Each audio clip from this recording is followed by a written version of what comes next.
Вака е на паркингот на клиничкиот центар секој ден. Наоѓањето слободно место за паркирање понекогаш трае со часови.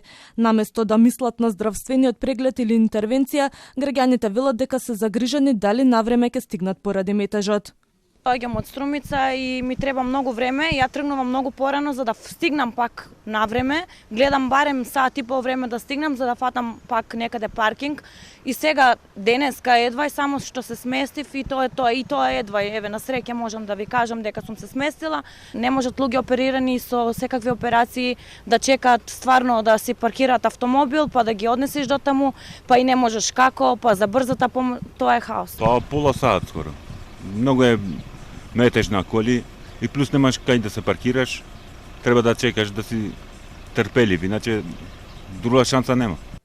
Иако се поставени стопчиња за да го регулираат сообраќајот, дел од граѓаните поради итни причини или од немајкаде решаваат своите возила да ги остават и на места наменети за амбулантни возила. Проблемот за паркингот на клиничкиот центар Мајка Тереза трае со години. Беше ветување од поранешниот министер за здравство Никола Тодоров, па Венко Филипче, потоа Арбен Таравари, Фатмир Меджити и сега актуелниот министер за здравство Азир Алију. 3 нови катни гаражи кај гинекологија, модуларната болница и кај хелиодромот, како и 4 тарифи за паркинг. Треба да го решат долгогодишниот проблем во клиничкиот центар, најави министерот за здравство Азир Алију. Според најавите, гаражите треба да бидат готови во јуни. Цената на паркингот се уште не е утврдена, бидејќи одлуката треба да помине во Советот на град Скопје. Како и досега, рампата ќе биде отворена само за онколошките пациенти. Ќе бидат поставени информативни табли, а ќе има и посебен дигитален водеж кој ќе ги насочи граѓаните за паркирање. Исто така предвидено е урбано хортикултурно уредување на просторот со зеленило, пешачки патеки и летосветлување.